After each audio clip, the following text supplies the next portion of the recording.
Consequence Podcast Network.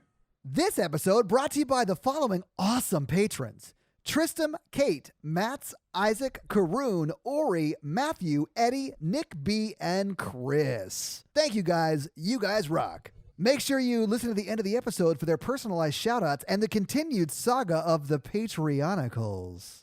Did you guys see that up there? It's the theme music. I don't know what it's saying, but it's screaming something. It looks like it's about to jump. This music's for you, Mikey! It's all for you!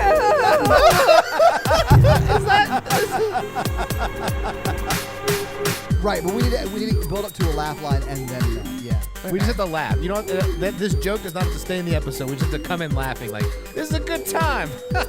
No. It needs to be a joke. Mikey, you've done the podcast before, right? I mean, I've done it. I've not listened to it. Thank you for listening to The Horror Virgin. I'm Paige. I'm Mikey. And I'm your horror virgin, Todd, which means I don't like scary movies, but you guys make me watch them. And this week, you guys made me watch the literal movie that made me terrified of horror movies when I was 8 or 9 years old, The Omen.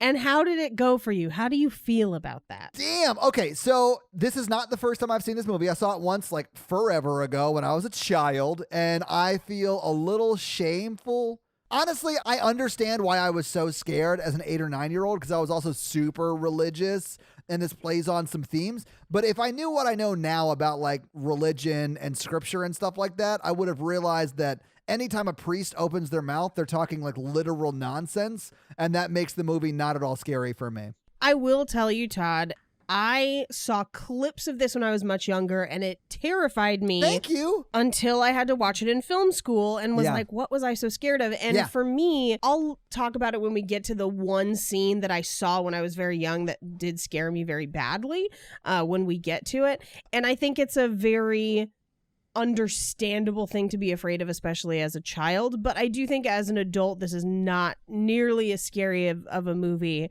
as it is if you watch it really young. I think the last time I watched this was in middle school or high school, and I was like, oh, this is creepy. And then I watched it for this, and I was like, I don't really find The Omen that scary anymore, but it was very entertaining. Controversial statement. Uh-oh. I really thoroughly enjoyed this movie. Awesome. I'm not sure that's super controversial. Yeah. I really like horror movies from this time frame, particularly. I'm in it for a slow horror movie. You're in it for the slow burn. I'm in it for the slow burn. I think that's why I like The Shining so much as well.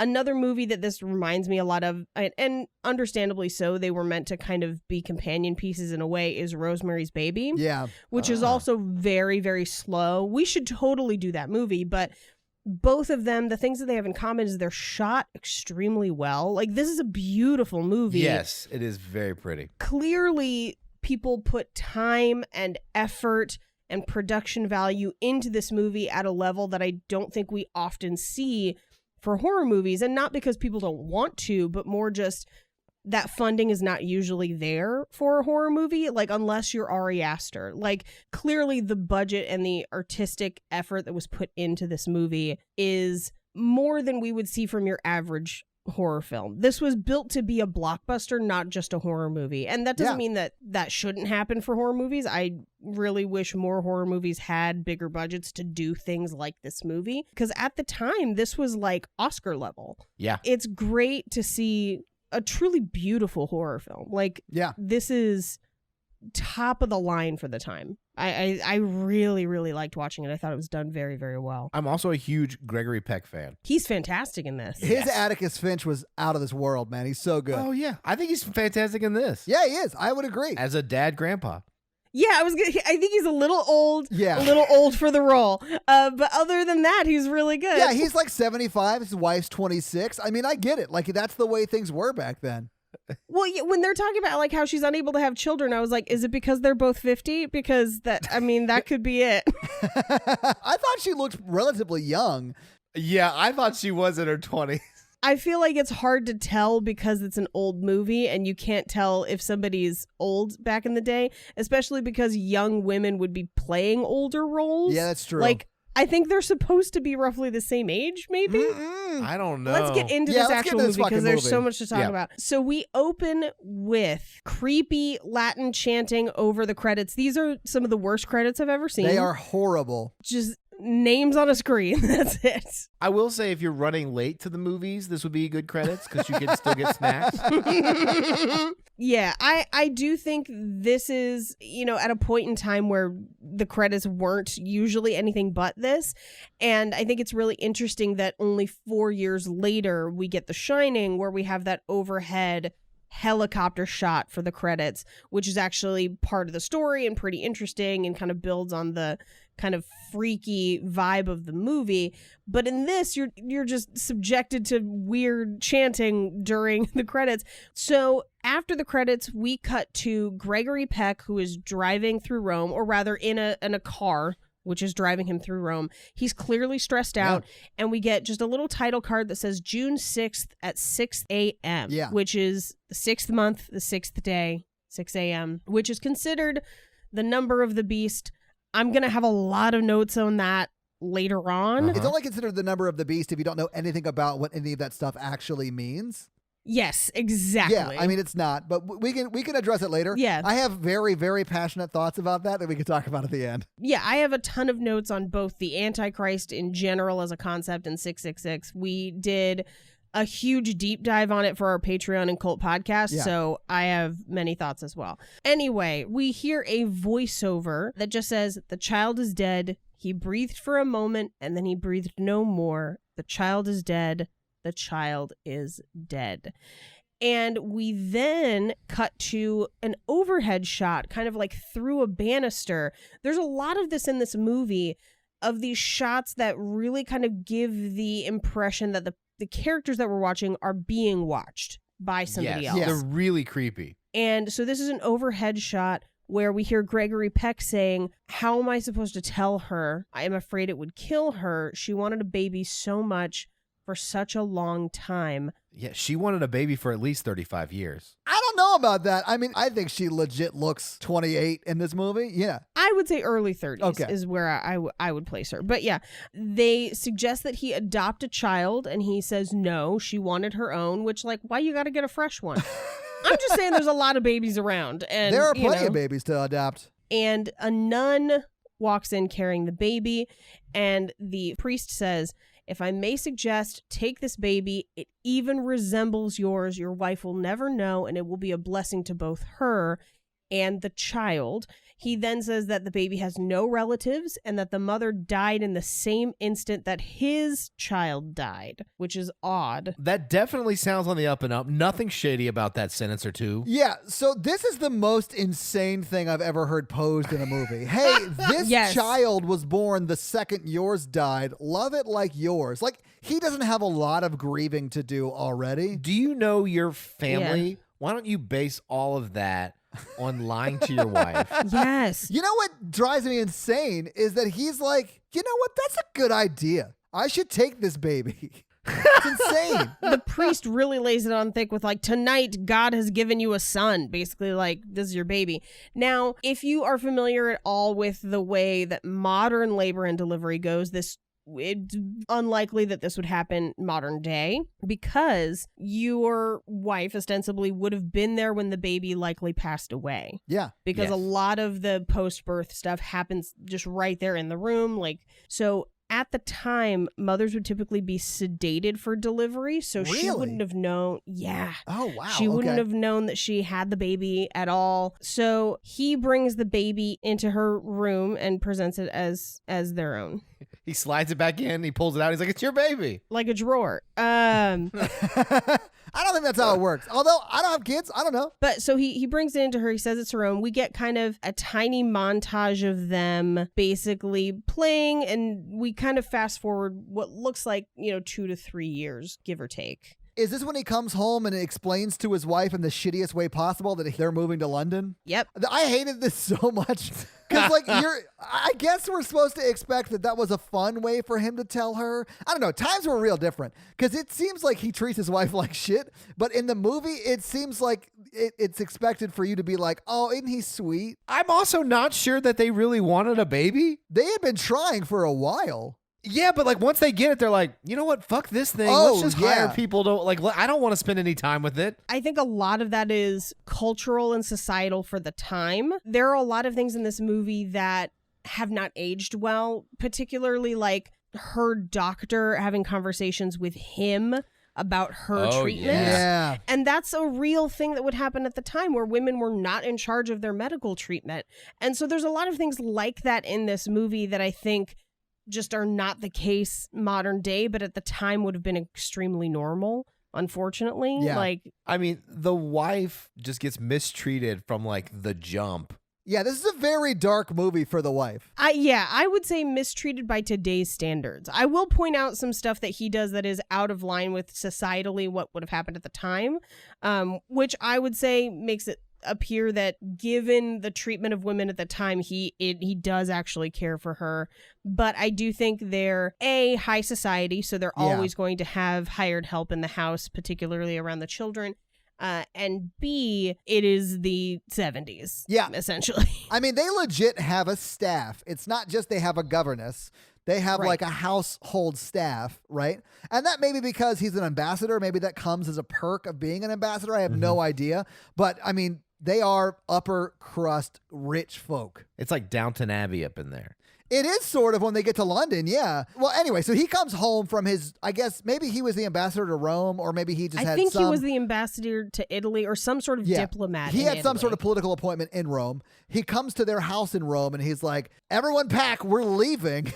And she's like, what are you talking about? She's like, well, I've just been appointed ambassador to London or whatever. To the UK, yeah. And then she's like excited that that's how she learned about it. I thought that was crazy. I got the impression that this was something they were anticipating, where it was something he'd been trying to do for a long time. And during this conversation, she does say, you're going to be the future president. So they get to London, and this is where they tour the giant house that is going to be the set piece for the bulk of the rest of this movie. Right. They start in Damien's day room. Why is it called Damien's day room? A day room would have been the room where a kid would play and have school and stuff in a giant house. It looks like the library from Beauty and the Beast. That's basically what it also is. Yeah. Can we talk about the name Damien?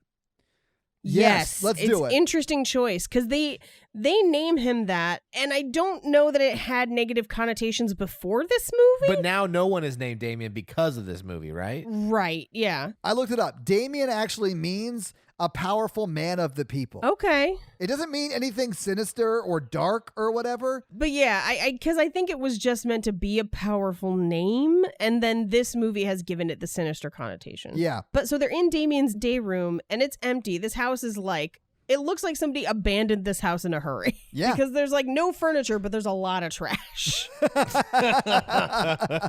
Okay, so when they're walking around Damien's day room and they see Damien with, I'm assuming, Holly outside. Yes. Gregory Peck, or the ambassador, closes the blinds or whatever, the shutters, the indoor shutters. I don't know. I'm not rich. I don't know what they're called. Oh, yeah. He was like a peck on the mouth, and he's like, yeah. Yeah, he gives her the old Gregory Peck. And then yeah. I feel like the implication is that they are about to fuck on the floor of this day room. Thank you. That's what I thought too. No, they have a conversation. He goes, let's go see Yeah. the bedroom. And she's like, there's no furniture up there. And he's like, so what? But then he says something that I think is insane. You could be too sexy for the White House, which is an insane piece of dialogue. And then It's a crazy thing right, to say. it is. And then instead of passionately kissing his wife, who we assume he's about to have sex with, they have just a hug. like coworkers would when one of them is leaving for another job. As I was watching this, I just typed in my notes, they're like the Warrens. Why is there a weird love story in the middle of this shit? Same clothes. Same clothes. Yeah, you know what made me the most sad after that scene ends and the like they show them walking around the outside with one of them like carrying Damien? I just thought it was really sad that they could afford this huge house but not a real dog. I think that was meant to be Damien's toy. It's just the same size as Damien. I know. Which means that like he can't pull it. Only the adults could pull it. This is the conversation where we find out that Gregory Peck's former college roommate and friend who has just visited them is the current president of the United States. Yeah, and he's going to go visit him. And that would make sense. I mean, he's the ambassador to the UK, so like you would have to fly back for meetings and stuff. I mean, he would be flying all over, I'm sure. Yeah. This is where they think that they lose Damien, and they freak out because they are parents. They're worried about their child.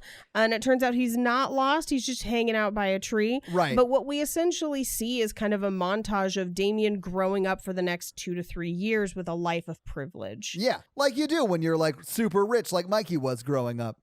I say that we're going to go this direction this episode, huh? Mikey, I am not going to suggest that you are the Antichrist. I'm just saying that you're not the Antichrist. Right? Except for the number of the beast for Mikey is just 69. Oh! Nice! Nice. I am so not getting any right now. It's like not even beyond. Like, I wish I could make sexual jokes, but at this point, I've forgotten what sex is. The dog is right there. At the beginning of the episode, I was like, so where's the stork that died delivering this baby? Actually, the stork crash landed with the ambassador's real baby, and that's how I got a hole in its head. Oh, no. And so they had to trade it out for the jackal baby that is Damien. Oh, it pecked his head in. They had Gregory to make it. pecked! Ah! It all goes to the top. Oh my God. Spoilers for the end of this movie. So the next scene we come to is Damien's birthday party. It is. I was so happy to see that, like, even rich kids' birthday parties in the 70s suck by today's standards. Like, that shit looked horrible. Yes, pass the sliced carrots, please. He's got that like little roller coaster and like a merry-go-round. Oh, yeah. I think that looks like a cool party. This scene is a roller coaster because this is the scene that made me realize It is, I don't Mikey. remember anything about the Omen. Same. Okay, so Mikey, I watched this a long time ago. I literally remembered two things. One of them was in this scene because it really stuck with me when I first saw it. That's the thing that freaked me out the first time I saw it. Same page. But that's all I remembered. Everything else was 100% new. I didn't remember this at all. I was just like, when does this movie get weird? And I was like, okay. Oh, immediately it gets weird. By the way, and we'll get into it in just a second, 13 minutes into the film is the first death. Really? That's really quick, man. That's really quick. Minutes. So at the birthday party, the nanny has Damien. Oh, yeah. And the mom is like super jealous of Holly, the governess, holding her and getting her photo taken. I don't know that it's jealousy. Oh, yeah? So much as she doesn't want the paparazzi around her child. Here's why I disagree.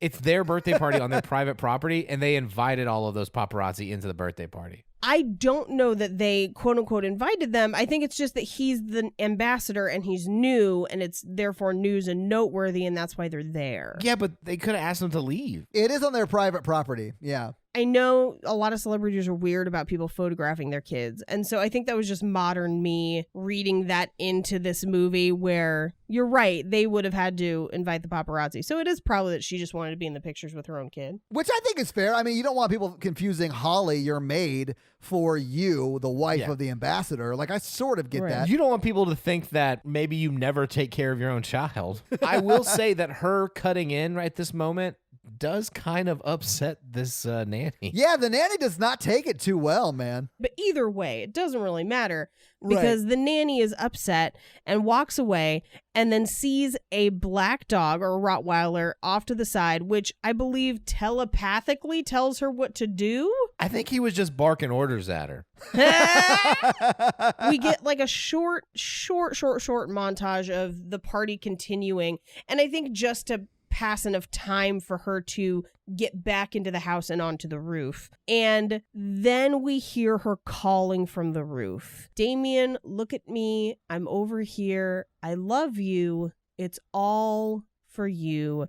And at 13 minutes into the film, she jumps off the roof, hanging herself, crashing through the window of his bedroom back into the house. And it shows everything, and it looks very real. It does look very convincing, yeah. And this was the scene that I saw when I was very young, which terrified me of this movie. It was very upsetting. Yeah, I was very scared by this. I think this is probably the first on-screen death I ever saw. Yeah, well, and I think there's something different about just an on-screen death in general versus an on-screen suicide. And there is a little more of a weight, I think, in that case a little bit. It bothered me in Midsommar as well when there were It's some taboo. on-screen I mean, suicides. suicide is Yeah. a very taboo thing. Yeah. I know we're gonna make jokes about this whole scene or whatever, but suicide. I mean, September is Suicide Awareness Month. It is, So yeah. Mikey, do you want to give him the national hotline for suicide prevention? yeah, the National Suicide Prevention Lifeline is 1-800-273-8255. And I will say, in a historical context, like suicide was looked as a lot more taboo back in the 70s, 80s Yeah. sort of thing. And like it was definitely, especially with Catholicism, tied with if you commit suicide, you're going to hell. Also, Yeah. things of that nature. And it wasn't looked at like depression and mental illness is looked at today. So it was a thing of taboo and horror back then. I mean, it's still horrible, but it was more of it could be used as a tableau to be like, look how awful this person was, or things like that. And it was like a show of that person. You know what I mean? Like it was a default of them, of like they were evil or wrong or something. Something was wrong with them. It wasn't like a mental health condition that it is now. Right. So first of all, she does this in front of a party full of children. Yeah. Who, as much as this traumatized us as a scene in a movie, within the world of this movie, they saw this for real. And in the middle of it, there's a photographer taking a bunch of photos, and the shots kind of linger on him, I think, just to let us know that he's going to be important later. I knew that because I was like, that's an actor I recognize. In the melee of them trying to cut her down, the dog communicates with Damien telepathically. And I think this is where Damien turns. I think up until this point, Damien might have just been a normal kid. Oh, I don't think so. I could be wrong. Yeah, I think he was You think it was going to go always- either way? Yeah, no, because it Yeah. was born from a jackal. We don't find this out till later in the movie, but like he is not a Yeah. normal baby. That baby, a crazy baby. Yeah, it's not a human baby. Right. Yeah, that dog was just communicating, we're sorry we didn't get you the frankincense, myrrh. It's myrrh. It's not myrrh. Oh my God. It's frankincense, myrrh, and gold, Mikey. Frankincense, the Russian space station mirror, gold. Mikey's clearly only ever read that word. So the next scene is Gregory Peck going to work at the embassy, and he's just covered with paparazzi. They're all asking him about the suicide. They're all asking if she was on drugs. And he very graciously just kind of doesn't really talk about it. He says that she wasn't on drugs, and he kind of just passes through. Yeah, he sort of defends her, which I liked. He does accidentally knock that one photographer's camera down. Which he handles again with grace. Yeah. Yes. He's like, hey man, I'm sorry I broke your camera. Do you want me to, will you bill me for it or whatever? Yeah. And of course the guy's like, just owe me. Okay, person I'll never see again. And he walks Right. away. I mean, that's Keith, though. He's like the other main character in this. So he goes into his office and he's talking with a few other dignitaries, and they get a call from his secretary, or she buzzes through Yeah. and tells him that there's a Father Brennan here to see him from Rome, that it is something urgent. He's from a hospital. And the other dignitaries that he's talking with are like, oh, donation time, right? Yeah. Is this the same conversation where they're like, why aren't you going to Saudi Arabia? Yes, this is the same one. He's like, probably because my nanny like hung herself from my roof like yeah, 14 I kind of hours want to ago. stay Yeah. close to home because my family just witnessed a super traumatic event. Yeah, even though when my wife later falls and gets a body cast, I'm definitely going to leave her. I didn't think about that, but you're right. He does bail on her immediately. I would argue he's trying to save her. Okay, that's fair. So Father Brennan comes into his office, and my frustration with him is that he doesn't just get to the point. He starts out with riddles, and I'm like, bitch, you're trying to solve a problem. Yeah. He's like, faux E5, faux thumb. Your child's the devil. He comes in there and is like, what has horns, was born of a dog, and also your wife knows deep down inside. Like, it's just like, dude, just tell him what's wrong. He keeps saying shit like you have to accept Christ, you have to drink the blood of Christ. Like, And he doesn't tell him why. Yeah. Because I feel like if he had just come out and been like, look, dude, here's what happened. This is why you need to trust me. And if you want to go verify what I told you, here's how to verify it, I don't think we would have the rest of this movie. He could have gone that route. Another route would have been like a Father Merrick. It'd be like, your child must be really upset about the suicide. Can I, I just came to pray for your family, to pray with your family. Can I meet with you guys, talk to you, offer counsel, blah, blah, blah, blah, blah. Like, let me get closer and then like gain your trust. Yeah. Basically any other way that he did it. Yeah, he did it the exact wrong way. Yeah. Well, I think we find out a little bit later in the movie why he probably did it the wrong way, and it's just because he was rip shit on morphine. Yeah, dude was high all day, every day. My other frustration was he was like, yeah, I was there. I witnessed the birth of your son. And he doesn't clarify, but also Gregory Peck doesn't go, no, you didn't. I was there. They go through like 2 or 3 ring around the rosies of like, I know your son. I saw its mother. You mean my wife? No, I mean its mother. And it's like, spit that shit out, man. Yeah. Doesn't he yell it, but we can't hear it because of a noise? He gets pulled away as he's saying the mother was a jack. Was a jet. And they don't say jackal, which literally the easiest part of the sentence to say as you're being dragged out of a room is the ul at the end of jackal. Gregory Peck was like, yeah, I know my wife's a jackass. She hates that kid. We can already tell. What I hated was the inauthentic Italian accents of these priests. Yeah, and they were all over the place. Because I wanted to be like, it's a me. I was there at your son's his birth. I saw the man. It's a jackal. It's a me, the devil. Dun-dun-dun-dun-dun. Yeah. Dun-dun-dun-dun-dun. I would have died if Damien does achieve his final form in the Omen 2 and it's just Bowser. We're also at this point only 20 minutes into the movie. So this is a 2-hour movie, and 20 minutes in we know, or at least we already have an inkling, that his son is the devil and that the switch was not on the up and up. Well, we knew the switch wasn't on the up and up from the really shaky sales pitch the first priest gave. That's true. It's a me. You take this son and your wife will be fine. Just lie to her. It's a me, the doctor. It's a me. It's a doctor. This is definitely a human baby, not the devil. We jumped and bonked our heads against a bunch of bricks, and this baby fell out. But your baby bonked his head a little too hard, so he dead. I would like to apologize to all Italians. I accept your apology. Now, at this point, we're only 20 minutes into the movie. We cut to the photographer who is in the dark room developing the photos he took both from the birthday party and on the steps in front of the embassy. Right. And he's noticing some interesting things showing up in the photos, most notably a line behind the priest's head. Right. Okay, I don't like this whole plot device because when Why not? Even when he shows Gregory Peck these photos, I'm like, yeah, I mean it's a line, but like I don't buy it, and I'm watching the movie. Well, I think one of the reasons they do it twice, they literally do the same thing twice, is because it could just be a problem with the exposure of the film, right?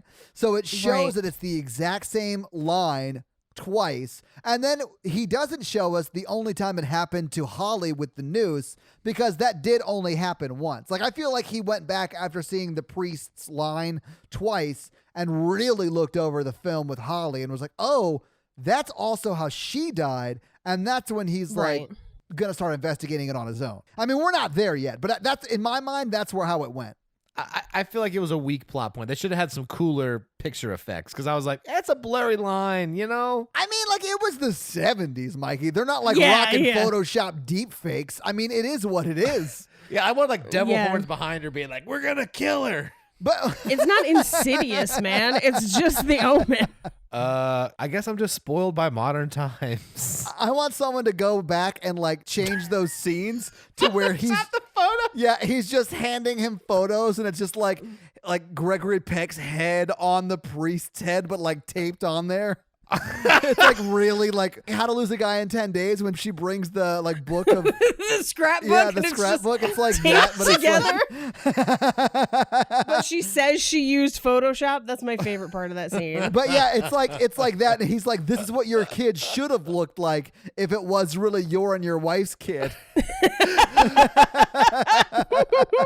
Well, in the next scene, it's a me, the governess, and she, Mrs. Baylock, shows up unannounced no one has called her. She looks like evil Mary Poppins. She is evil Mary Poppins. She is instantly creepy. And I don't know about you guys, but like, no one comes in my house if I don't fucking know about it. Right? Well, yeah, but you're not super fucking rich, Paige. They have a house staff, and the house staff announces the new governess. Well, they say that she says she's the new governess. Right. So the Yes. house staff brings her in assuming that they have called her.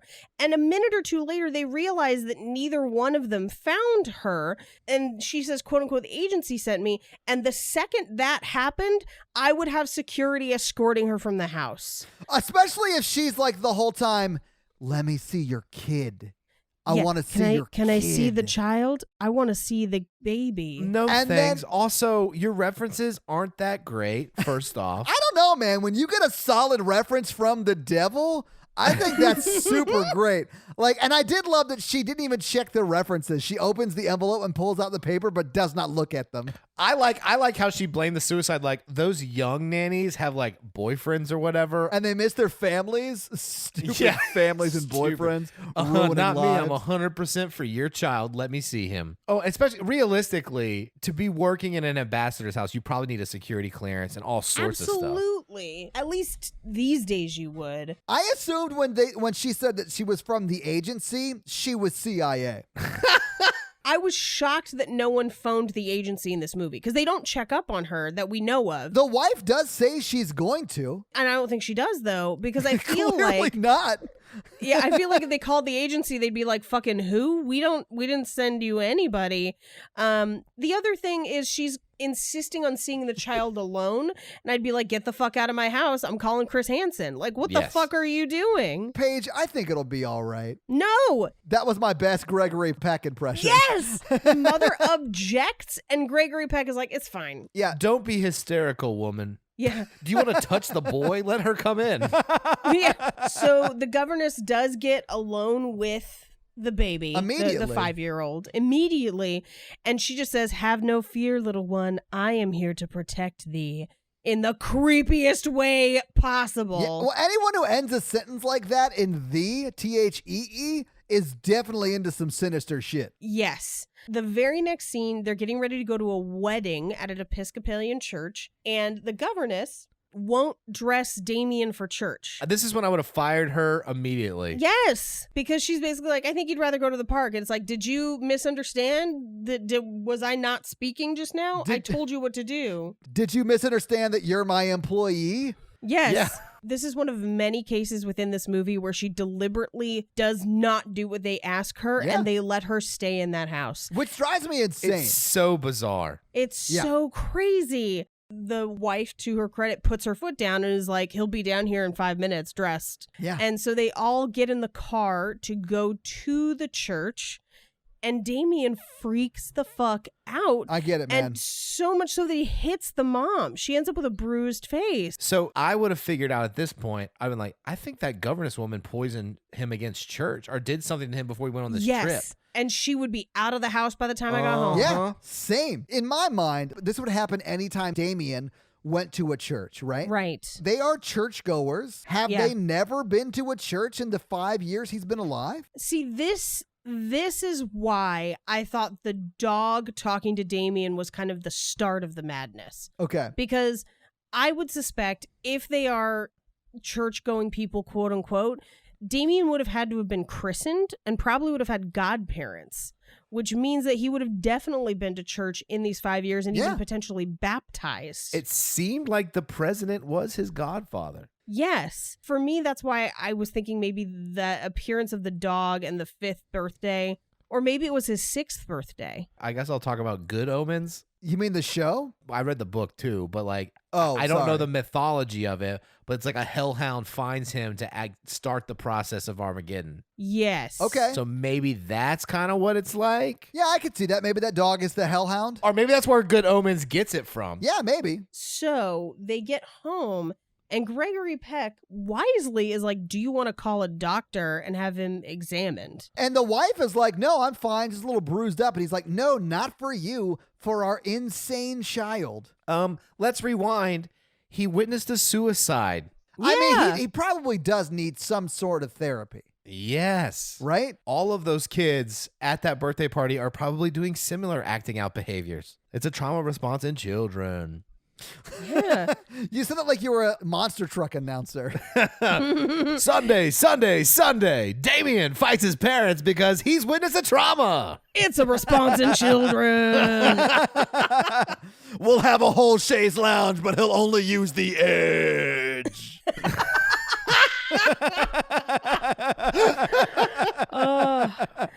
So I love us. she brushes it off and she's like, he's fine. He's sleeping right now. He just had a fright. It was a bad moment. Or she says he's never been sick a day in his life. And Gregory Peck is like, yeah, that's weird. Yeah, it is weird. So she goes to bed. Gregory Peck stays up. He's clearly like not buying it. Yeah, I noticed that it seemed a little weird for her when he was like, I'll be up in a minute, right? Mhm. There was like a little bit of weirdness between them. I honestly got the impression that he just wanted to go check on Damien. Yeah, and that is where he goes. Yeah. I think he's not entirely convinced that Damien's on the up and up. I don't think he thinks he's okay. Yeah, I don't think so either. Yeah. He walks down the dark hallway to Damien's room and hears a growl, and there's a Rottweiler in the hallway. Oh my God, it just hit me that this is the same day. Yes, Yeah. it's the same day. And this is only her first week. Yeah, you would fire her right away. That morning, she refused to do what they say. Then they brought the kid back after he has a fucking episode where clearly she had something to do with it. And now there's a fucking dog in their house that they've never met, didn't approve to be there, and is now growling at him. She should be out on the streets that second. Yes. With the dog. But she's like, don't you want a guard dog while you're off traveling? He's like, I'm an ambassador. The Marines protect me. Yeah. The Marines are my guard dogs, and they're awesome. He says to her, we don't need a dog, and if we do, I'll pick him out myself. Call animal services, basically. The HSCPA or whatever it is. Whatever. She's so intrusive, it makes me uncomfortable. Yeah, I hate her, but you're supposed to. She's like the devil's maid, you know? She claps back and she's like, what are you, scared of dogs or whatever? And I was like, Oh, what are you, unemployed? Get the fuck out. Yeah. yeah. Like, Fire her immediately. And by the way, that's a 5-year-old. I don't know if I want to put a 120-pound Rottweiler with a 5-year-old all the time. That I Thank don't you. know. I don't even know if he's allergic because we've never had a pet. And he's never been sick a day in his life. I'm already nervous about all that. So we cut to the next day, and Damien and his mother are going to the safari park. yeah. I have some fun facts about this later, but this is a real safari park, and they filmed it. Really? It looks super fun. They filmed it live with animals. I've actually been to a park kind of like this, but it wasn't for like tropical animal or like safari animals. Do they really let baboons come up to the car now? I feel like that's probably a dated practice. It is a dated practice, and part of the reason why is the filming of this movie. Oh.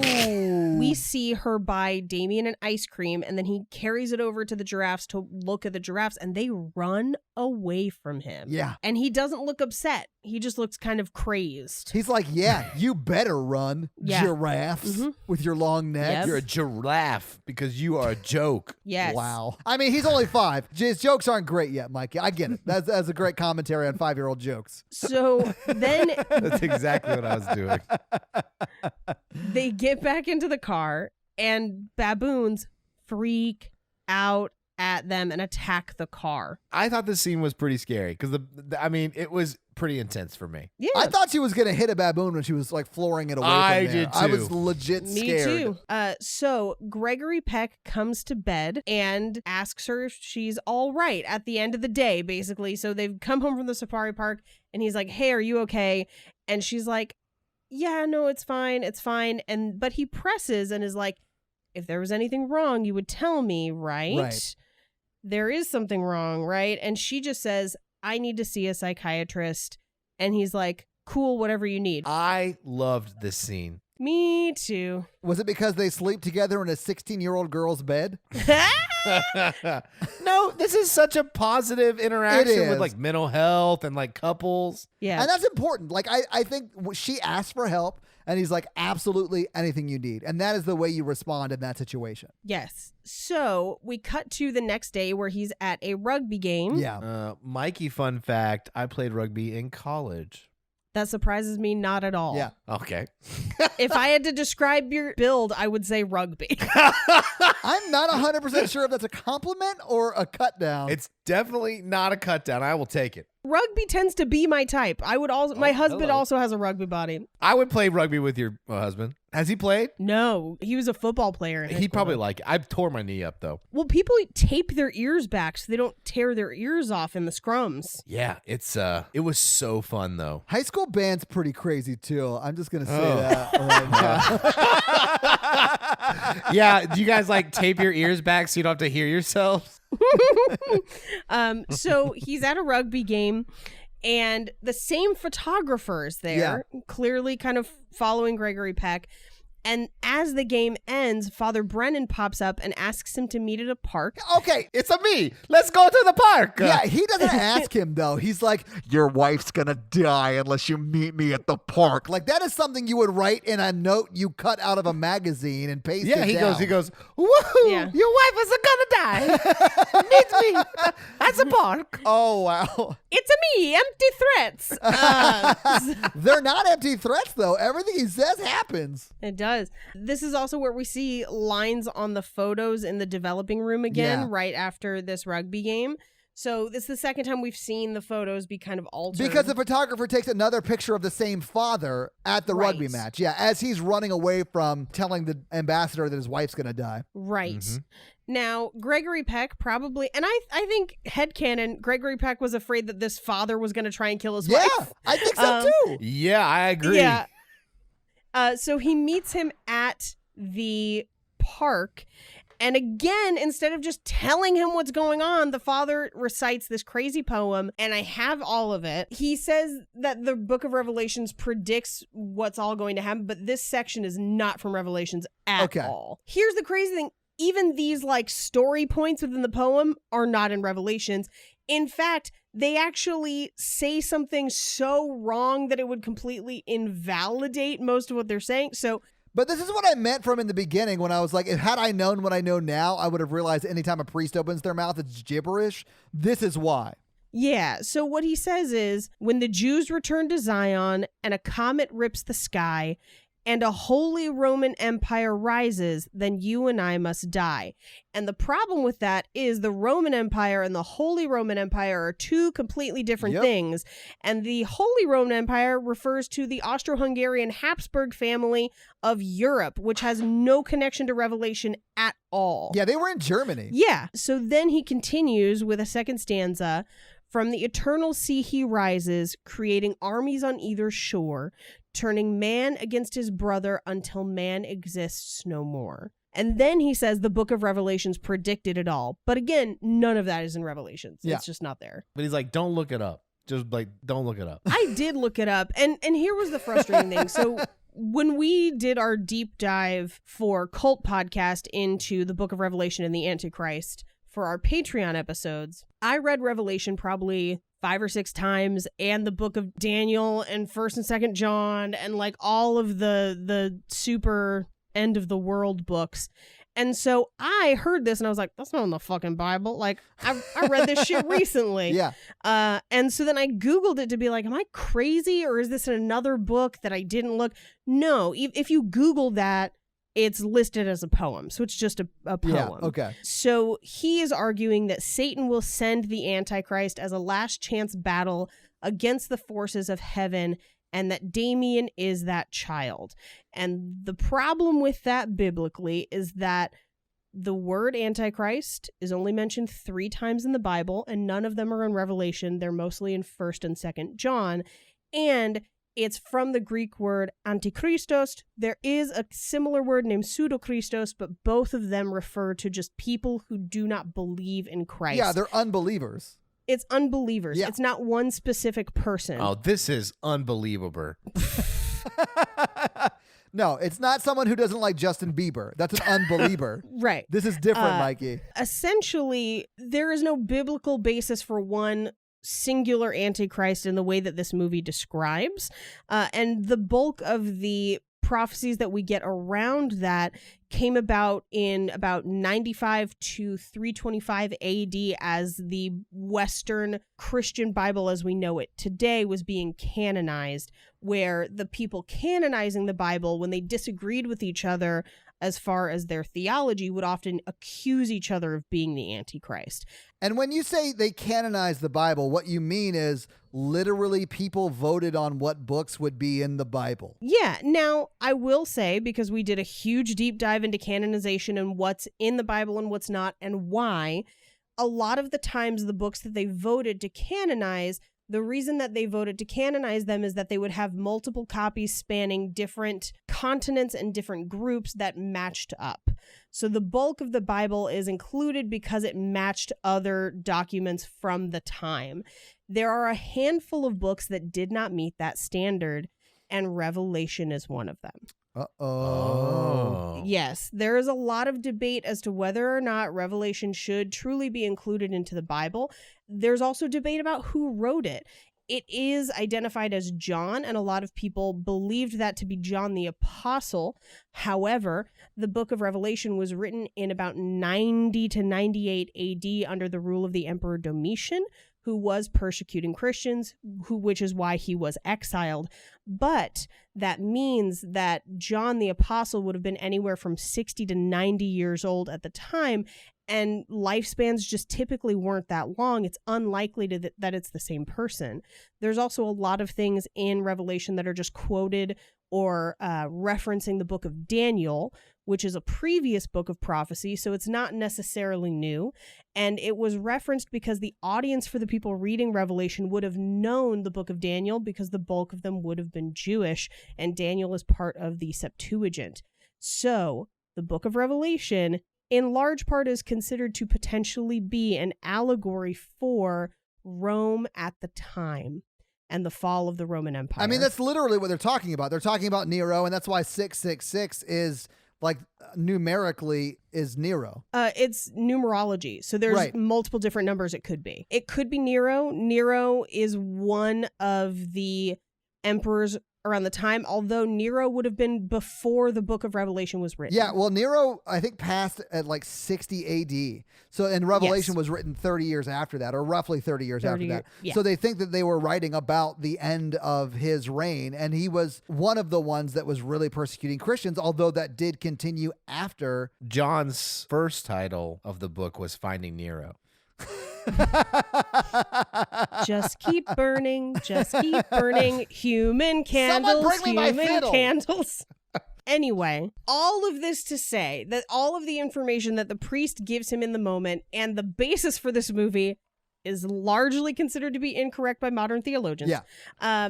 But he does tell him to go to the town of Megiddo in the old city of Jezreel and to see the old man Pukenhagen, which is the strangest name. Yeah, it's a very weird name. They also imply later on that Pukenhagen is a famous exorcist and that he would tell him how the child was made. And then he finishes this whole speech by saying, "He who will not be saved by the Lamb will be torn by the beast." So again, this is him just not giving him just concrete information. Right. And so Gregory Peck has had enough of it. And he's like, "I'm here because you said my wife was in danger." And he says, "She's pregnant." "No, she's not." "She is. And your kid's going to kill it in the womb because he's the son of the devil. He's going to kill the baby, then her, and then you, because he needs your money and your influence. So he needs to die." Yeah, so he needs you to die. Yeah. Yeah. Right. What Gregory Peck says is like, "Bye." And he basically says, "I'll see you in hell." Yeah, well, Gregory Peck literally says, "Stay away from me and my family. I'm out of here. Bye." Yes. And then as Gregory Peck is walking away, that's when the father says, "I'll see you in the hell." Yeah.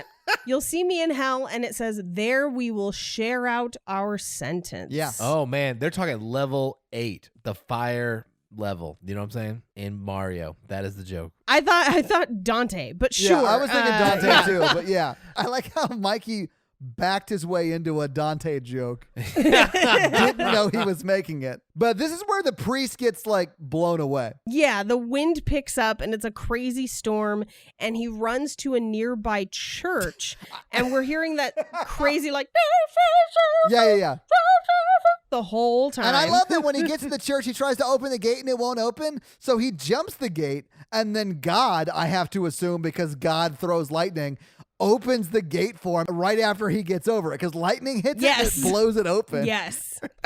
He tries to get into the church, but both the gates and the doors to the church are locked. Yeah. So even after he gets through the gates, he can't get into the door. And lightning strikes the steeple on the church. It falls from the top of the church and just like javelins him into the ground, like the photos that the photographer has been developing. It's that same line. What drove me crazy about this is he had a legit 3 to 5 seconds to move out of the way. It reminds me of Hot Fuzz, where the steeple falls off. Edgar Wright is a huge horror fan. I'm pretty sure he was doing it as an homage to this movie. I could see that. I will say, in Mario Kart, the lightning bolt power-up is devastating, and that's exactly what happened to this priest. I can't argue. Yeah, I mean, that's just sound logic. I do think the Omen foretold the Mario games to come. I will say, it was pretty creepy the way it went through his body and then he stayed standing up. I loved that. I mean, Yeah. I thought that was intense, man. It holds all up. the deaths and the effects really hold up in this film. Yeah, I think the deaths absolutely. do. Yeah. So we cut back to the Thorne household, and Damien is being a loud nightmare child, and his governess is nowhere to be found because she is useless. Yeah, and the mom is like, hey, where are you? We pay you. Do your job. And the mom is clearly having like a mental break. Yeah, she's having a rough day. It's not great. So they get the governess to take Damien away, and then Gregory Peck lovingly checks in on her again and is like, hey, it seems like things have gotten worse since you started seeing the doctor. Maybe I should have a talk with him, which is patriarchal nonsense because it's weird that someone would not have medical privacy, but this is the 70s. I'm so like, from a different time, I was like, is he going to try to beat that doctor up for hurting his wife?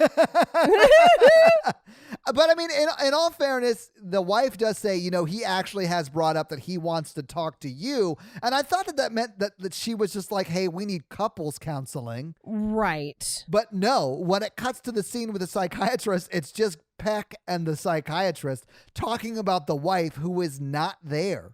Yes. She tells him in this conversation, I don't want to have any more children, which is unusual given what we had heard from the beginning where she wanted children. Yes. And Gregory Peck is like, okay, no worries. And she says, then you'll agree to an abortion. I just found out I was pregnant this morning. And Gregory Peck is obviously upset because now the prediction from the father came true. And the phone rings. Well, that also was a trick question. It is. That's a horrible way to ask if you're okay with having an abortion. Yeah, which is a complicated thing to ask and consider. Yeah. And, you know, it's difficult. I don't think it's a 2-question like, how do you feel about me not wanting to have kids again? Oh, I mean, we can talk about it, but that seems like a reasonable, I'm going to have an abortion now. Oh, what? My next question would be like, what happened? Like, was Damien that bad today? Like, wow. And here's the thing. It is her body. Yes. Yeah. I do think there would be questions about how she's feeling, if she's feeling okay, just to make sure that she's okay. So there's very important stuff that happens all at once. So she basically is like, you'll agree to an abortion because back in the day, the husband had to sign off on it. Really? In some states, they still have to be notified. Wow. In the middle of this conversation, the phone rings and he answers it. He doesn't really know who it is because he answers it and he's like, who are you again? And then he checks the newspaper and sees that Father Brennan is dead, which is a fast newspaper. Yeah, it is. Also, why would it even make the news? Not only did it make the news, his picture spiked into the ground is front page news.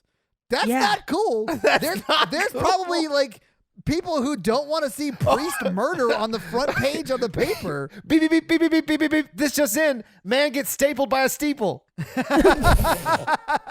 Pictures at 11. I think if they were in a small town, it would make more sense to me, but they're in London, England. Yeah, exactly. London, England. Yeah. Anyway, the very next scene, Gregory Peck meets with the doctor, and the doctor says that the reason that his wife doesn't want any more children is she believes their current child is evil, and the doctor thinks that they are delusions. Yeah. So I'm going to come at this as a mental health professional. Let me get on the edge of my chaise lounge. This is very bad. Yeah. Yeah. This is let's not let her go home kind of bad because Yes, I would be yes. very worried about the safety of the child. Those are very serious delusions. I've come across this at work. These are postpartum delusions. This is not unusual. Now, granted, it's unusual that it's a 5-year-old. That it's 5 but, years like, later, right? It's very hard because not a lot of psychiatric medications you can take during pregnancy. So Right. symptoms get worse during and then after, and then the stabilization after can be hard. But I mean, like, besides those specifics, it's like you have to realize that, like, you have to do an interview, like a threat assessment. Like, okay, you don't think it's your child, you think it's an evil, it's a demon, it's an alien, it's an actor. Like, what are you prepared to do? Like, how do you feel about that child? And she's like, the doctor's like, she hates the child and thinks it's evil. So for him to send her home and not safety plan with the family, no notification, like, it's like a gross misconduct. I don't know how it was done back then, but I'm like, well, you would think it'd be easier to commit people back then than it is today.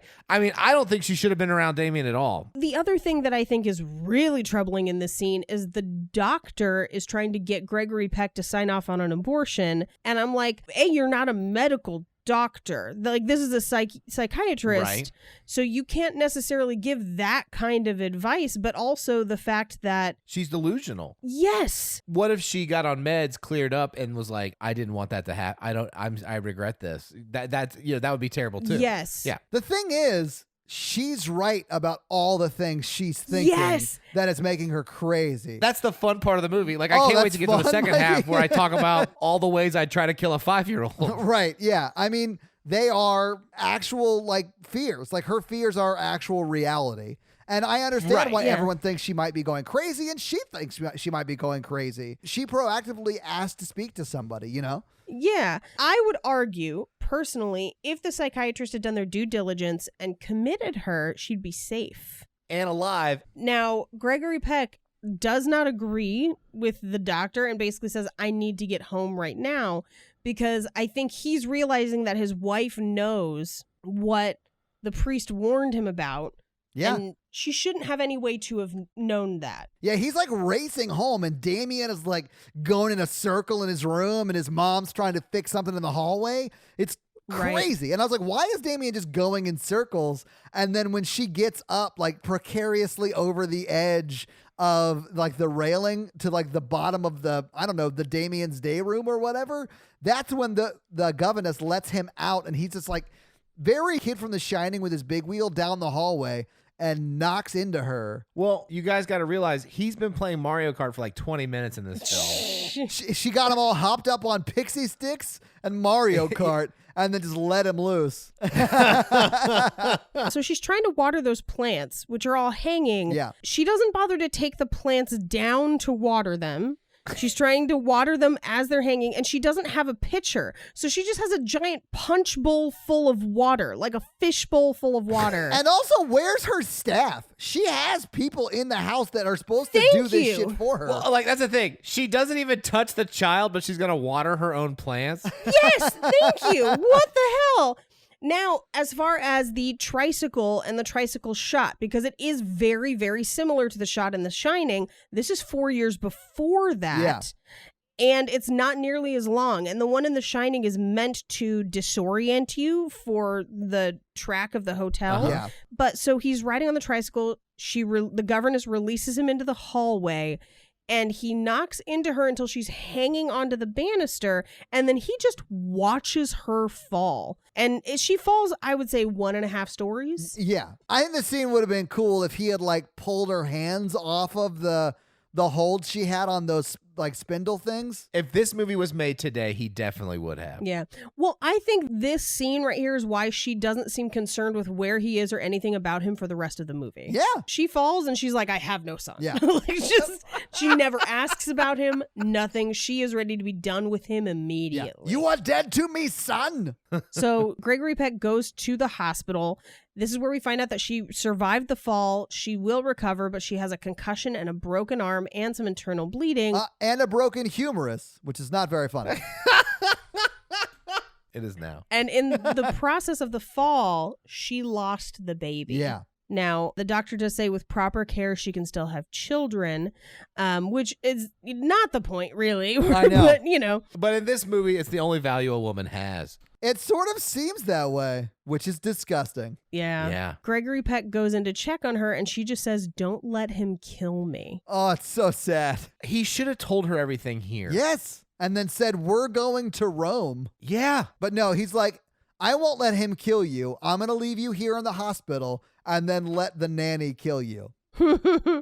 I mean, spoilers. But then he like goes home and he's like gonna go see Damien or whatever, but the dog is there. Well, he walks where she fell. So he like walks the crime scene. There's a crayon outline.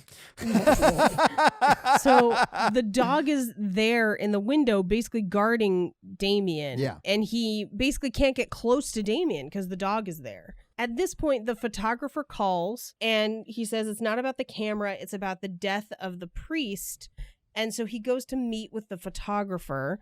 And this is where the photographer shows him all the pictures he's been taking and the information he has pieced together about this case. And you learn that Gregory Peck has really needed a friend. He does. Yeah. And I really needed love a that buddy. the photographer knows how to tell a story because he shows him all the photos, right? But he knows in the back of his mind, he's like, I got a banger way to end this story. So he like literally, he shows him all the photos. Then they go to the priest's flat and they see like the papier-mâché Bible like pages all over the windows, the 47 crosses on the wall. And he's like, and here's a photo of me getting decapitated in 40 minutes. Yeah. Because he was taking pictures in that crime scene and caught a picture of himself in the mirror where it looks like he is being decapitated. I also love that he was like, yeah, the police are like, that guy's probably crazy, so you can just go have all his stuff. Yeah, which is insane, crazy. Yeah. This is also where we find out that the autopsy lists the 666s in like a triangular formation as a birthmark. Yeah. Which is wild. Yeah. This is also where they find the diary, and the last entry is before he was supposed to meet him in the park. Yeah. But this is also where we find that he had a copy of Astrology Monthly from 5 years ago, the 6th of June at 6 a.m. And it's a birth announcement, not necessarily for his son, but for potentially the other baby that was born. Regardless, there's a birth announcement. Right. And Gregory Peck then confesses, my son is dead. I don't know whose son I'm raising. Yeah. And the photographer is not shocked by that information at all, which to me, I was like, that wasn't the case he was solving. It's not like he had already gotten there before you, but like he just goes, okay, I'd like to help you out. Great. And then this is where he shows the beheading in the photograph. Right. Well, because Gregory Peck is like, no, I don't know you. You just called me. We met tonight. I'm not going to let you help me solve this devil caper. And he goes, I have to come with you because I am marked for death. I mean, he doesn't say those words. Yeah, but that's essentially it. Which is interesting. Before he pulls out that photo, I was like, he's got a lot of free time. Yeah. At this point, Gregory Peck moves his wife into a private hospital room to keep her safe. And then he goes back to the house where he's planning on having the head of the household, which is Mrs. Horton, not the evil governess. He's planning on having her take care of Damien while he's gone, but he arrives back to the house to find that the entire house staff is gone with no explanation, and the only person left is Mrs. Baylock, who should have been fired at the beginning of this movie. But he brings up, again, he says, last night I saw that dog in Damien's room, and she's like, oh no, they took him away this morning, which, like, don't believe her. But he does. He's like, good, it's about time. And she's just like, well, don't verify it because he's definitely still up there. Yeah. And I think at this point, he's fine with leaving Damien with her because I think he's afraid of Damien too. I think he knows that at the end of this, Damien's going to have to die. And Damien's not his kid. Mm-hmm. Yeah. But that's so terrible. Because like one of the scenarios here is that he's just adopted. When he gets back from Rome, I do think he's grappling with that question. Is he really the devil's kid? Or is he just an adopted kid? And he does verify it, you know? But we'll get to that. We cut to Italy, where Gregory Peck is arguing with a taxi driver in Italian. And what we find out is that the old hospital where Damien was born burned down 5 years ago. So literally right after he was born, the hospital and all the records were completely burned and destroyed. Yeah. There was nothing more spooky than the elevator the nun got on after she explained all of that shit to them. It was like completely open in the front. And never stopped moving. Yeah, that is how you get yourself cut in half. I've ridden one of those. Oh, I'm out. They are not okay.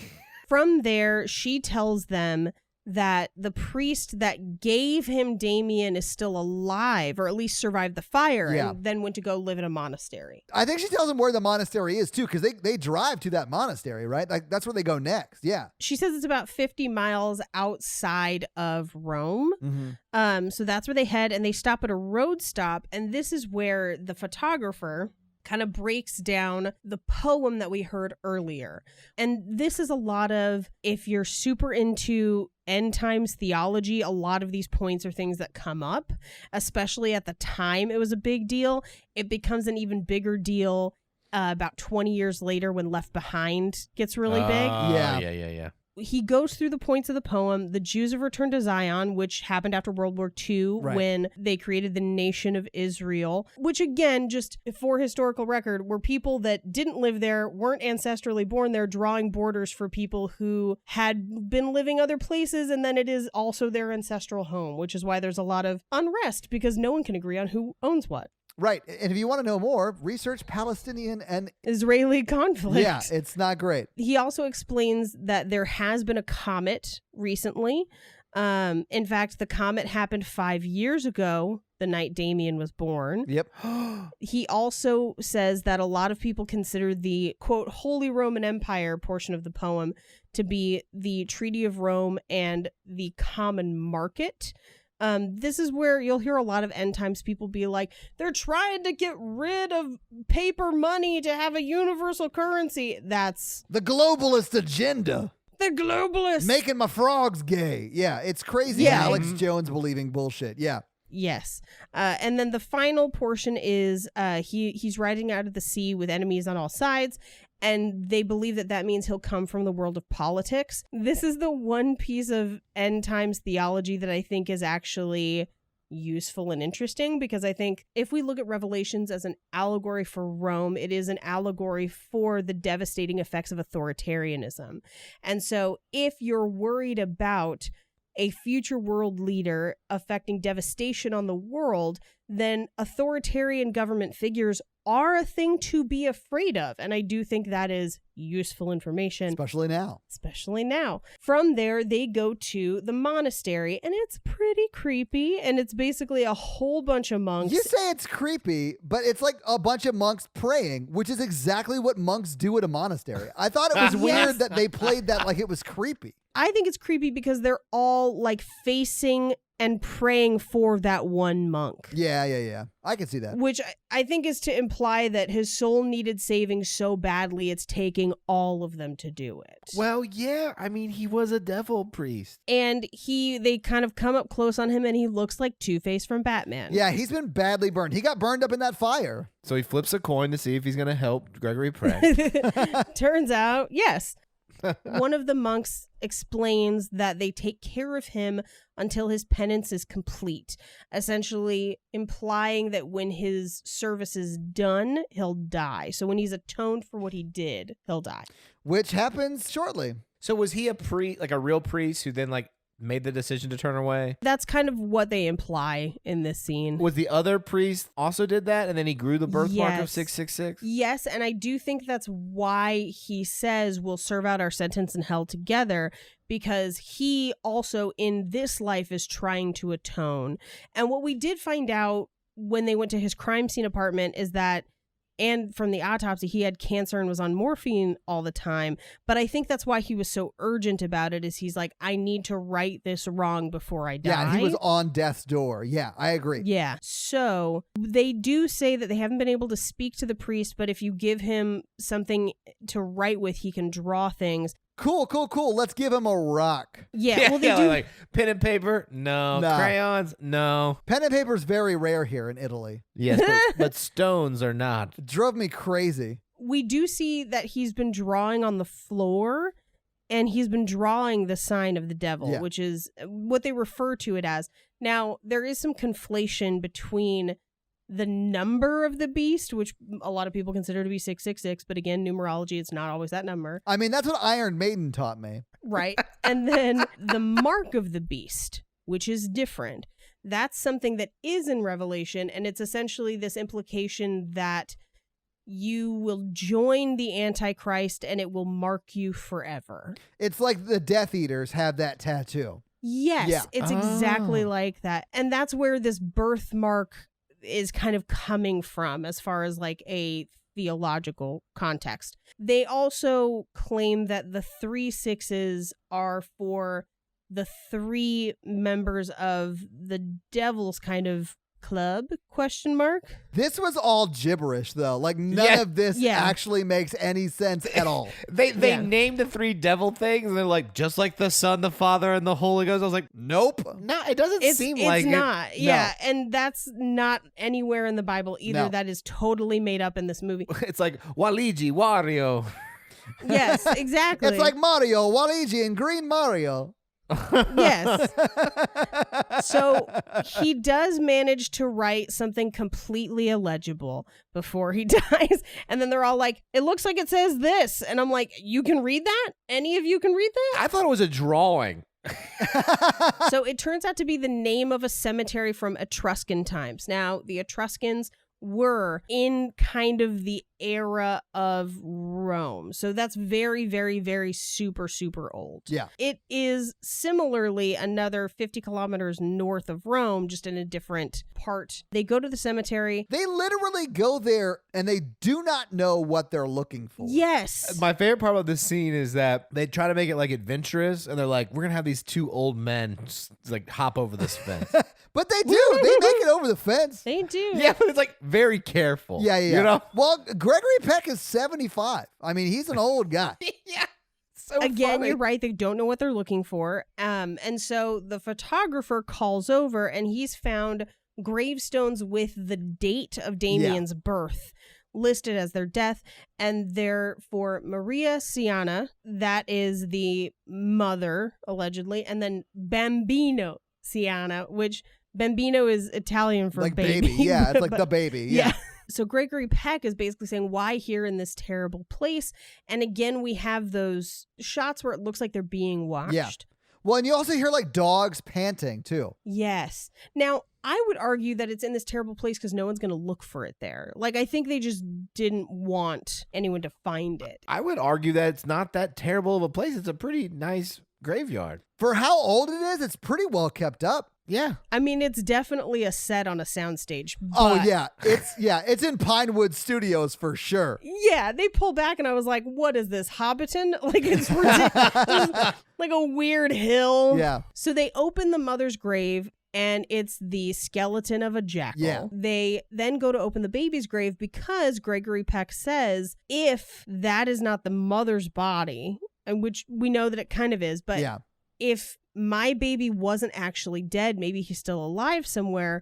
So if there's not a baby skeleton in this grave, it means that my child still may be alive somewhere in the world and we can find them. I do love that he sets that up and then immediately he's like, oh wait, no, he's dead. Fuck, that sucks. Okay, God. No, he just says, murderers! Yeah. Because there is a baby skeleton in the grave that clearly has what looks to be a blunt force trauma injury to the back of the head. But at this point, the dog pantings become more than just dog pantings, and Gregory Peck is like, who let the dogs out? Who? The Satan did. It's the devil dogs. The pack of dogs is significant. There are 3 of them, at least. And they are in some ways analogous to the Greek personification of the guardians of hell, which is Cerberus. Yeah, the 3-headed Yeah. dog, right? 3-headed dog. And so I think they're representing this with multiple dogs. Yeah. Because we do have, I think the dog that's in the house is the devil in the form of the dog. I thought he was more of the hellhound, but Yeah, I think he's a hellhound. Because I don't think the devil would let himself be trapped in a basement. I mean, I guess that's a literal allegory for hell, but whatever. They run away and they're getting low-key attacked by dogs. They probably would have died if this was real life. yeah, those dogs are fucking him up, man. Yeah. Gregory Peck goes to climb over the fence and impales his arm on one of the spokes of the fence. Does he though? I think it grazes him. Yeah, that's what you're supposed to think, but clearly no. Clearly his arm is just around it. I think it gets caught on his sleeve and slices him as it does. Yeah. So the photographer manages to get over the fence, and then he helps get Gregory Peck down, and then they go back to their hotel. The next shot is at the hospital. The phone rings. She answers it. It's Gregory Peck, who's basically like, you're leaving London right now. You're coming to Rome with me. My friend from the embassy, Tom, will meet you there and bring you to Rome. And mind you, she has not been released from the hospital. Right. She is still under medical care. Yeah. She's wearing a full body cast and then a silk nightgown over that. And she's like, finally a romantic getaway with my husband. So she gets up to try and get ready to leave and gets tangled in her own nightgown. This is so sad. We turn around to see that the evil nanny has shown up at the hospital, and the very next shot is her flying out of the window through the top of an ambulance. Yeah. Because she crashes through the top, which, by the way, metal, you wouldn't be able to just crash right through it. She would have, like, dented it down. I did sort of love this, though, because the roof breaks away like it was cardboard, and then the door opens, and she's, like, laying in a gurney dead, and there's no sight of the roof anywhere. The roof that she caved in. Yeah. I also love that ambulance goes up to the hospital with the sirens on, like there's someone back there who needs help, but then we just find out that she's the one who needs help. Like, what happened to the patient they were rushing to the OR? Who knows? That patient fell through the floor. So Gregory Peck receives the call, and he is devastated, obviously. Clearly. And the photographer goes out, finds out about Megiddo, the city they're supposed to go to. Yeah. Tells him that the name Megiddo is derived from the name Armageddon. It's believed to be the place of the last battle, and that it's 60 miles outside of Jerusalem, and that there's an excavation currently going on there where they will find Pukenhagen, the exorcist they have read about. And at this point in the movie, Gregory Peck actually says he wants to kill Damien. Yeah, he's like, Kathy is dead, and I want to kill Damien. I have some thoughts about Pukenhagen. Okay, Pukenhagen? If he should have gone with him. Yeah. So they go to Jerusalem. They meet with Bugenhagen or whatever his name is. And he's like, here's how you perform this ritual to kill the Antichrist. Yes. And he's like, hey, do you want to come with me and help? This excavation is more important. Yeah. Right. Yeah. The single most important 5-year-old murder that you have to do to save the world, but I'm going to let you handle it, person who's clearly not qualified. Yeah, and his arm's injured. Is it? Yeah. They go there. They find out how to kill the Antichrist. They're like, you have to use this secret Catholic ritual called stabbing him to death. Yeah. He also tells them that it has to be done on hallowed ground, so it has to be done at the altar of a church. And sort of in a specific order. Like the one knife kills the body, the next knife kills the spirit, and then like the whole ritual makes a cross across the body in daggers. Multiple knives in the shape of a cross, yes. And he tells him, because Gregory Peck is obviously upset by that information, and he just reiterates, this is not a human child. Right. And if he bears this birthmark, which is the sequences of 6s, he is not human, and you need to kill him. You have to be able to do this. So the photographer wants to know what he said, because he didn't allow the photographer to be there for this explanation. Right. And Gregory Peck tells him that, he wants me to stab the child and I can't do it. He's such a drama queen right here. Yeah. Because Gregory Peck is like, I don't want to do it. And he throws the knives just into the street or whatever. Yeah. And the photographer is basically like, if you don't do it, I will. So he goes to pick up the knives. Yeah. As he's doing that, a car parked just a little bit up the way from him. The driver gets out, doesn't set the parking brake. The car rolls back, and it has a plate of glass in the back of the truck. That sheet of glass flies out of the back of the truck, decapitating the photographer. And I have a lot of notes on that in our fun facts. Oh, nice. I didn't quite enjoy the Final Destination type deaths. Well, you might enjoy it more once we get to the fun facts. Oh. I just felt like, is this Satan killing him, or like Satan's magic, or like? I think it's Satan trying to prevent them from killing the Yeah, Antichrist. It is. But if he could do that, he could just kill them both right there and be done with it. I mean, yeah, it's a movie. This Mikey. movie's Like, not real. Yeah, this is not real. Satan doesn't really exist. Like it's. Well, I think it'd be a more enjoyable movie if there were some rules, and then they had like other Satan people trying to kill them to stop them from trying to kill the Antichrist. Oh, you mean like Indiana Jones and the Last Crusade? Yes, that's exactly what I mean, and I love that movie. So he flies back to London with the knives on his lap. And I was like, you remember when you could just fly with knives? Yeah, he's flying private, which is, guys, that's the best way to fly. I'm just gonna throw that out there. Oh my God. What's really funny is that like they don't immediately show that to you. It looks like he's just on a plane with knives. And then as they pull out, you realize it's a private plane.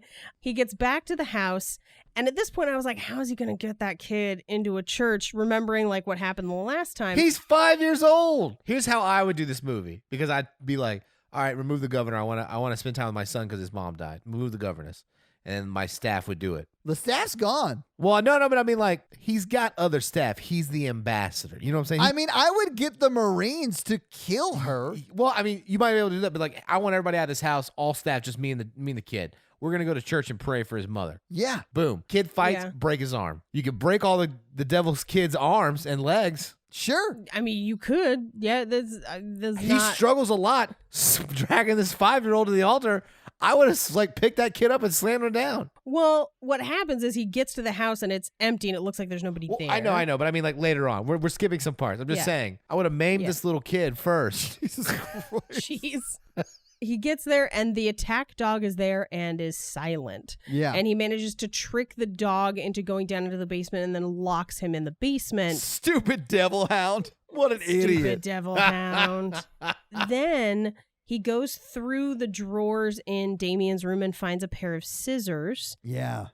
And he cuts Damien's hair. And this takes forever. Yeah, this takes forever. Also, who leaves 5-year-old with scissors? And also, what 5-year-old sleeps through a goddamn haircut? I know. It was So insane. he cuts his hair. He does find the birthmark under his hair. And at that point, the evil nanny jumps on him. Yeah. She bites his leg like multiple times. She bites him all over. It made me wonder if she's a devil dog personified. Ooh, I like that reading. I like that a lot. Yeah. So he manages to kind of kick her down. So she's kind of down for the count for a bit. And he grabs Damien. Damien fights. And so as he's kind of falling down the stairs, he grabs a sconce and falls down the stairs, knocking Damien unconscious. Oh, yeah, and they get electrocuted. They get mildly So electrocuted. here's how I would have played it. I would have used Damien as a weapon, held him by his feet, beat the governess with Damien's head. Jeez.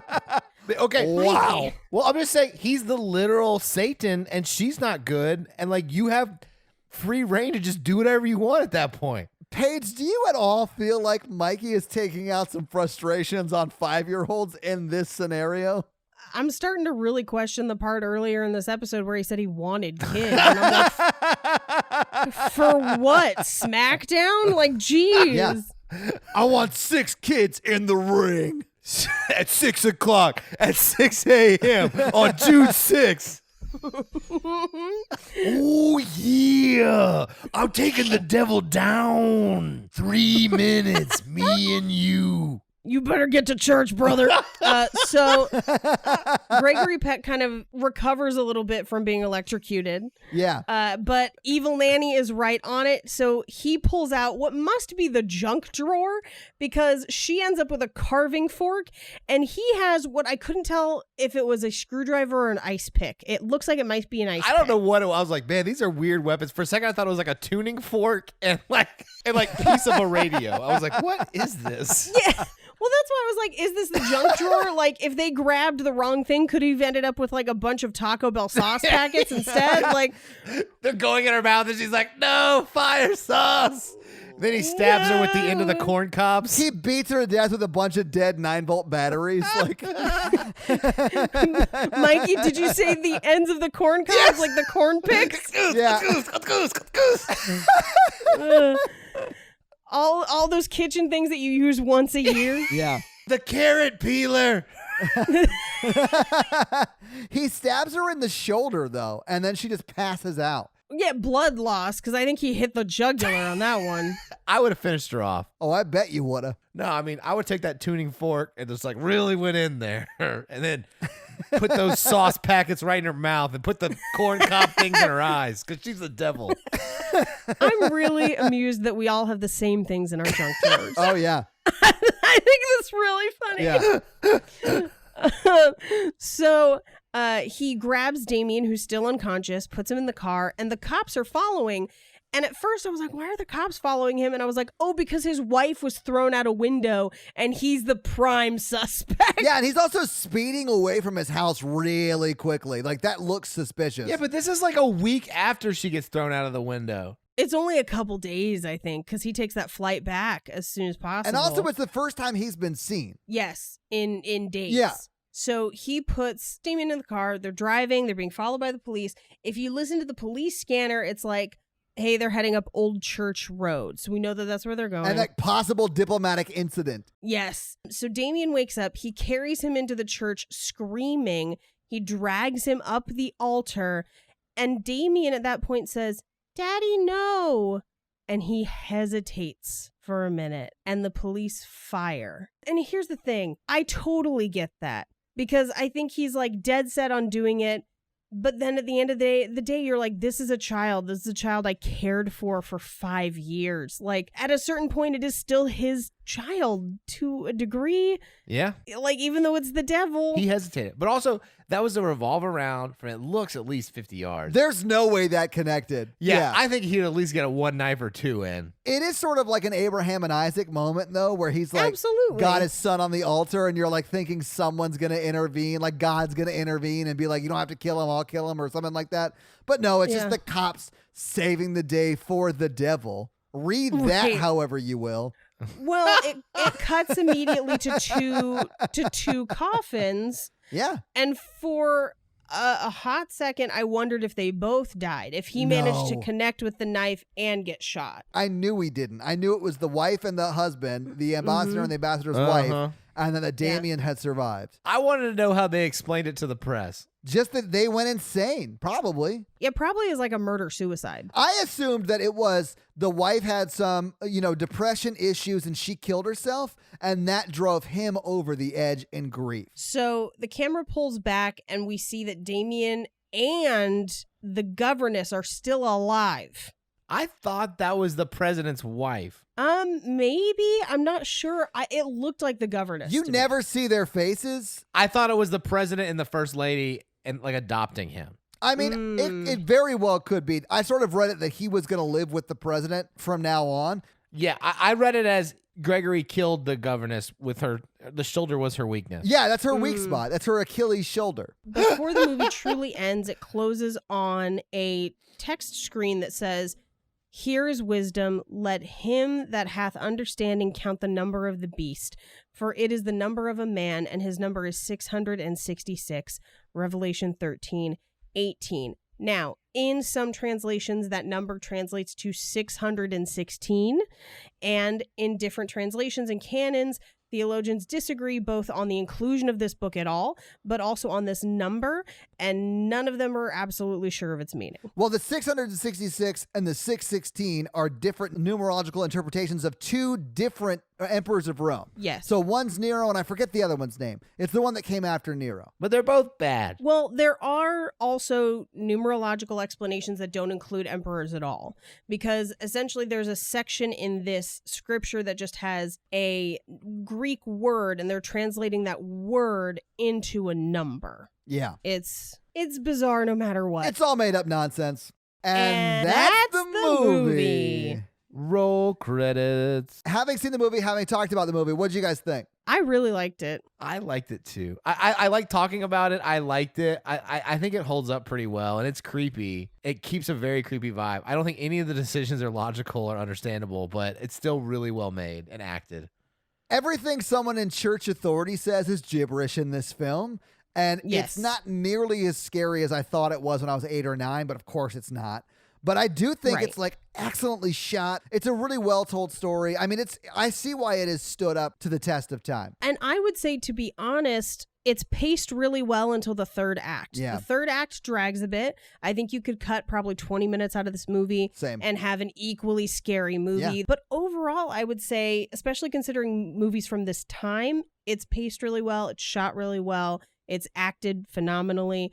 I really, really liked it. I liked it a lot more than I thought I would. It's definitely worth seeing. And I do think as an adult, I should not have been scared by this movie. I can understand why as a kid it would be terrifying. Yeah. Especially a kid who grew up super religious. I grew up super religious. Yeah. So. Well, and I'll be honest with you, had I not recently done as much Revelation research as I have, it would have probably been more scary. Yeah. You know, but only because I automatically knew. I'm like, that's not in the Bible. That's not what that says, you know, so. I just want you guys to read my spec script for my horror movie where this demon child keeps hunting this guy and he has to fight it off violently every time, but people think he's trying to kill the child, so he's running away from the law. Oh, Mikey really wants to beat up a kid, Paige. That's all I'm hearing. Let's do some fun facts, Paige. Are you ready? Hit me with your fun facts. This has more fun facts than Predator because What? this is Uh-oh. one of because this is only one of a few movies that is believed to be cursed and legitimately Really? cursed. Oh. Yes. Richard Donner and Mace Neufeld were the director and producer of this movie, and they were actually warned against making the movie. Really? And Richard Donner told one of the people that warned him that he didn't care. I mean, that's what I would say Yeah. too. I'd be like, that's gibberish. I'm going to make it anyway. But then when they started production, Gregory Peck was supposed to fly over to London to start production on this movie. His plane was hit by lightning. Now that's scary on its own, Yeah. except it gets creepier because that was his second flight. He had canceled his original flight, and that flight took off that morning, hit a flock of birds, Sully Sullenberger style, and crashed at the end of the runway. According to the story, it crashed into a station wagon carrying the pilot's wife and children who had just dropped him off at work. What? 6 people died in that crash. He killed his No. family? Yes. Oh my God. There are a bunch of different reports. That's the most common one. Some reports say that everyone on the plane died. I don't know how large of a plane it was. But so that happened to his first flight, which he lucked out on not being on. Did that really happen? Oh my God. Yes. It's a fun fact, Mikey, not a fun fiction. It's not a fun fact. Hold your horses. The screenwriter flew over to London a few days later after Gregory Peck's plane had been struck by lightning. Everyone was kind of worried, but he flew a couple days later and his plane was struck by lightning. What is happening? No, no, It no, gets no. crazier. They land in London, and in London, the IRA was active at the time, and Yeah. they set off a bomb. That bomb went off a block and a half away from the hotel where the entire cast and crew were staying. That'd be a weird coincidence, except that the place that the bomb went off was the restaurant where they all had reservations to eat that night. Oh What? my God. So they start production of the movie and they get to the point where they're going to film that safari park scene. The scene where the baboons attack the car was not staged. The car stalled in the middle of the safari park and the baboons attacked the car. Oh my God. And they caught it all on tape, and they caught the actors' real reactions. Oh, that's the little on the boy's real film. reaction? Yes. That's insane. Which is not the end of it, because the original animal handler for the film, who was assigned to them by the park, as soon as production wrapped at the park, he was eaten by one of their large cats. What? Carol Baskin. Yeah. Some say tiger, some say lion. We all say sardine oil. He was mauled to death by a large cat. Oh man. He's not the only one. The special effects supervisor, the one who specifically designed that decapitation with the glass sheet, he was in a car accident with his fiance in which she was decapitated in the same way. What? Yes. No, Paige. Oh my God. Now, there is an additional piece to that story where allegedly she was decapitated by a street sign that read Omen 66 kilometers because they were in Sweden. That I don't know if that's true. That's just the thing that everyone says happened. Right. But regardless, she was decapitated in a car accident in much the same way as the special effect. But the worst part of all of this is that Richard Donner went on to make Wild Wild West. Really? Yeah, with Will Smith. Ooh, that's the worst part. Yeah. Now, a lot of people talk about this movie and all of what I've just listed to you, and they're like, it's clearly cursed. Richard Donner actually says it's not cursed. Everyone except for that one guy's fiance and that animal handler survived, and nothing weird really happened after, and the movie went on to be a huge success. Yeah. So maybe something was protecting us from all those bad things happening. Who knows? But he still gets death threats to this day. Why? Because people believe that he is in league with the Antichrist. Oh my God. Yeah. But what a lot of people have said is that it's not necessarily that this movie is cursed so much as bad stuff happens on every movie set, but because of the content of this movie, it makes people look closer at things that they think might be creepy. Because there are other films that had far worse production. I mean, you could argue that Predator's production was just as bad, maybe not as many deaths. That was insane. Yeah. Right. And then you've got ones like Apocalypse Now, where like a helicopter fell and killed a bunch of people. Like, you know, movies have had really, really horrific stories for a long time. It's just a little creepy that this one that has creepy subject matter also seems to have a lot of turmoil around the set. Yeah. Well, that shit's insane. Well, those were Yeah. not fun facts, but thank you. Thank you for those terrible facts. Yeah.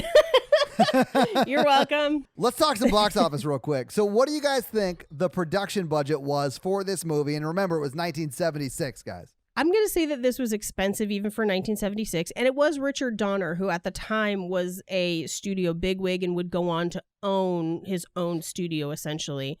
So I'm going to say this is at least a couple million. Okay. I'm going to say 4.5 million. Okay. So I would say Paige is closer. It's $2.8 million, which if you adjust for inflation is roughly 12, almost $13 million today. And it did really well at the box office. This movie came out on June 25th, 1976, so shortly after Damien's birth. And in its first week in the box office, it made $4.2 million, which is pretty good. It made more than its budget back its first week out. That's crazy, yeah. Total, if you include domestic and worldwide, but it didn't really get much of a worldwide release. If you include both, it made $48 million, $48.5 million. That's a lot of money. Jeez. It is. If you adjust that for inflation, that's $221 million today. It made a lot of money. It did very well. Yeah, it did incredibly well. It really, for almost everyone that worked on it, as far as like a crew and production capacity, it became their calling card for everything they would make after. It is released almost 10 years to the day after Rosemary's Baby is. And we should watch Rosemary's Baby. It is long and it's paced a little strangely, but I do think that it's a really good kind of companion to this, for sure. My mom saw Rosemary's Baby in the theater, and that's the movie that made her swear off horror movies. And this is the movie I saw as a kid that made me swear off horror movies. So I think we probably should do the Rosemary's Baby, maybe for like Mother's Day or something like that. You should bring your mom on. My mom would not watch it again. I've actually asked her if she'd be willing to, and she was like, no. Yeah. Well, Rosemary's Baby is also basically gaslighting the movie. As a woman, it is very upsetting to watch the way that people treat her in that movie, just as it's upsetting to watch how people treat Kathy in this movie, you know, understanding that there's kind of a cultural gap. Yeah. So, Mikey, let's hit him with that scary scale. All right, listeners, the scary scale is a scale between 1 to 10 of how scary we are when we watch the film today. It's not a rating of how good the film is. Right. Our 1 example is Ghostbusters, and our 10 example is Texas Chainsaw Massacre. Yeah. So, Paige, what are you going to give it? I mean, personally, I'm going to give this like a 2. If I did not have the biblical knowledge I did, it would be much scarier. Pretty much the exact same. I'm going to give it a 2 as well, but pretty much because I knew anytime any priest was talking, it was complete gibberish. So it was not that scary to me. This watching, when I was an 8-year-old and believed everything a priest ever told me, I was freaked the fuck out. Yep. I'm gonna give it a 1. That makes sense. Yeah. Because I was like, what does this 5-year-old got that I could take it? I could punch this 5-year-old in the face. Oh, God. And the governess. Like, he really struggled with that woman. So this week, you guys made me watch The Omen. What are you guys making me watch next week? Next week, Tom, we're gonna make you watch Return of the Living Dead, which you might actually enjoy some, maybe. Oh, is it like a Mikey movie? It's kind of like a Mikey movie. There's Mikey movie elements. I would say it's an elevated Mikey movie. Oh, wow. Does that mean that someone gets killed in an elevator? I feel like that's what that means. So guys, watch Return of the Living Dead for next week. So Mikey, do you have a review for us to read? No. Well, while you're looking up a review to read, let me tell them how they can have their review read on the podcast, and that is simply to leave us a 5-star text review on Apple iTunes. And we actually got quite a few last week, so you'll have quite a few to choose from, Mikey. All right. This one's from Diesel Falk. Okay. He says great art. He or she or They say. This person says great podcast is the name of the review.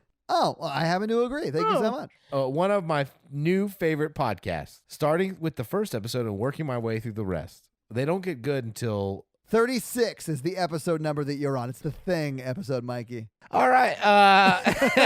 Starting my way through the first episode and working my way through the rest. Thank you for making everyday life bearable. Black heart emoji. Why, thank you so much. Yeah, that was our goal when we made this podcast, was to make life bearable. So I'm glad we're finally getting there. Yeah, thank you guys so much for those awesome reviews. And if you want to have your review run on the podcast, leave us a 5-star review. We are a member of the Consequence Podcast Network. So if you want to check out their other shows, go to consequenceofsound.net. They got a lot of great stuff up there, so check it out. And if you want to check out our shit, go to horrorvirgin.com, where we got links to the merch store and a lot of great stuff up there as well. If you want to follow us on social, we are at Horror Virgin. If you want to follow us all individually, Paige is at Paige Wesley on Twitter and at Rampage Wesley everywhere else. Mikey is at mrandolph24 everywhere, and I am at Todd J. Awesome. And if you want to help financially support the show, please do by going to patreon.com/horrorvirgin, where we have a lot of great levels and a lot of great perks like our listener request, bonus episodes, all that stuff. So check it out. And stay tuned for the shout-outs. Yeah, absolutely. Stay tuned for the shout-outs that we're doing now at the end of the episode. And if you can't financially support the show or simply don't want to, but you still want your daily free Horror Virgin content, join our awesome Facebook group. We just passed 1,200 members this week. It was awesome. So thank you guys in the Facebook group for helping that community grow and stay supportive and awesome, even though the size is getting almost unmanageable. And if you want, you can listen to us three talk about romantic movies over at Romancing the Pod. Yeah. Episodes dropped 2 weeks ago. There you go. If you like cults, you can listen to me on Cult Podcast as well. Absolutely, guys. So check them all out. But for now, that's going to be it from us, right? I'm still trying to think of a catchphrase. I'm sorry. Keep it ooky spooky.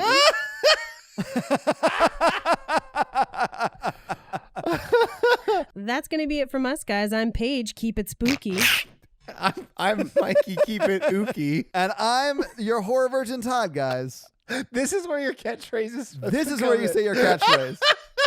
Oh. Have a great week. Bye, Omen nerds. This episode was brought to you by Nick B. Nick B. Fun fact: he killed JFK. What? I actually thought he might have, because listen, this is a crazy theory, but we just heard last week that he likes to shoot orangutans.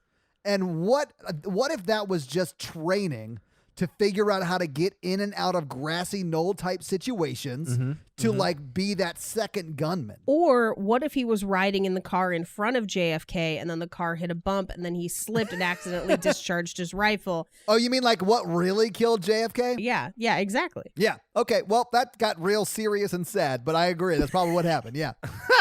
This episode also brought to you by Ori. And I just want to say that Natalie and I's nanny recently passed away tragically, and Ori stepped up, man.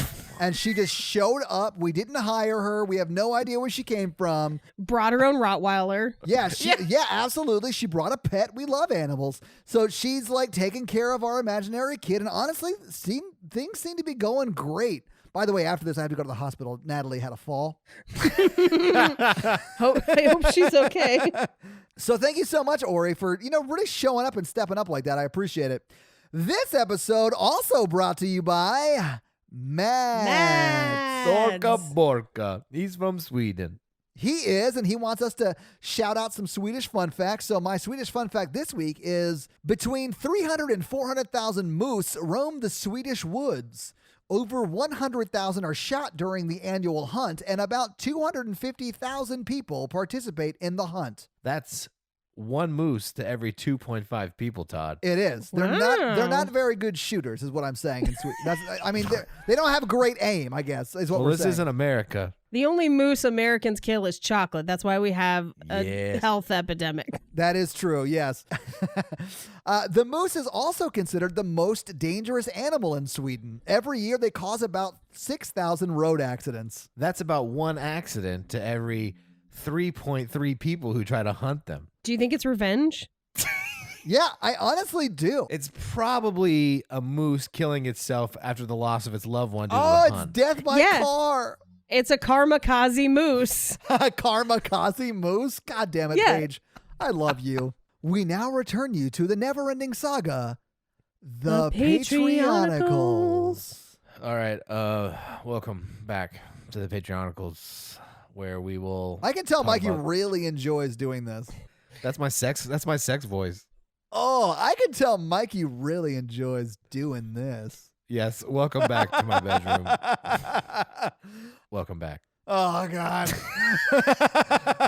Everyone's on the relationship. Right. And Karoon is like really depressed because he is an alien and he is not from this planet. He's lonely.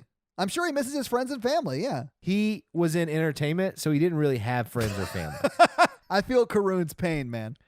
He misses the fame the most. Usually it's the opposite. That's not usually the thing people miss. It's usually the money they miss, right, Paige? Yeah, money or just like, I wish I could walk around a Walmart without people screaming at me for that commercial I was in. Well, he's No, I don't have herpes. lucky because this whole planet is a Walmart. I'm sorry, his whole planet is a Walmart? No, Earth. Earth is his Walmart. I don't know what that means. It means that he's not going to get recognized here. Well, except he has blue skin, so people will be like, ooh, what's that? Oh, Dr. Manhattan? This is the first we're hearing that Karoon has blue skin? I've mentioned it before. I know I have. Let's check the I tape.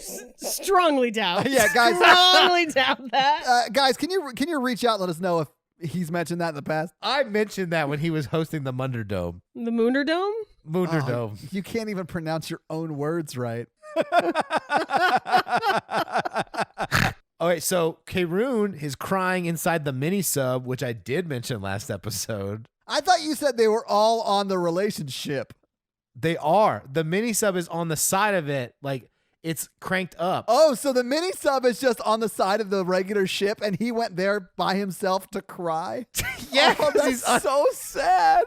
He's so lonely. It took a long time to get to that visual, but I'm glad we got there. Yeah, I'm glad we figured this out together, Mikey. But as he looked up, he saw another ship. Uh-oh. Is it the bull ship? It is. That's the name. It's actually a pirate ship called the Unhealthy Relationship. Oh, no. Just all peg legs and scurvy. The whole boat. It's survivors from the Sunny D virus, but they're like kind of dicks because they became pirates to survive on the high seas. The The high, I was going to say the high C, like high C I lemonade. was or thinking the high same C- thing, Paige. Yes, absolutely. So the only way you can cure the Sunny D virus is to drink high C fruit punch, but it leaves you horribly scarred and mangled because that is also pretty gross. But it's emotional. They're emotional scars. They're emotional scars, Mikey. Okay. So Karoon looks up crying and sees this ship coming, and there's a bunch of people with machine guns and stuff on it, and they're headed straight for him. They look angry. So he runs over. He gets out of the sub, and he's like, people that I don't really know, there's people attacking us or whatever. And I love his sense of urgency. There are like people attacking us or whatever. It's not a big deal. Whatever. People I don't know. Matthew slaps him in the face because he was crying hysterically. And he's like, get a hold of yourself, thing, person, alien. And he's like, look over there. And then Matthew sees the ship and he's like, oh my God. So they have a little meeting. They see they're coming with guns. They start shooting at him. Tristram is, he's merged with his computer stuff with the ship. Right. He's actively inside the ship. Yes. I mean, technologically speaking. I don't mean like Yes. Yes. he's not mid-coitus. I mean, maybe he is. I don't know. I don't know how androids do it. I'm just saying. Way to make it weird, Todd. I'm just saying. He made it weird. Yeah. You named a pirate ship the Unhealthy Relationship. I couldn't think of any other ship puns. Projecting much? Tristram is doing evasive maneuvers with the relationship. Right. Kind of like you do with every girl you meet. I learned it from watching you, Mikey. I learned it from watching you. It's all for you, Mikey. It's all for you. Oh, gross. Okay. From now on, we need to refer to ghosting as evasive maneuvers. Yeah. Eddie had some really sick owls on the boat. Like really sick, or like are they wearing their ball caps backwards? No, like they had really bad bird flu. So Eddie sends the owls to attack the pirates in a kamikaze since they're already sick. Oh.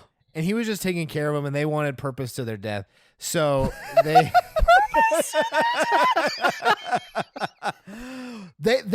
they flew at the other ship just yelling, "Witness me!" Yes, but all it sounded like to them was "whoo," because they can't speak to animals. Anyway, they quickly were killed, but one killed one of them. It landed on one of them and killed it, a pirate.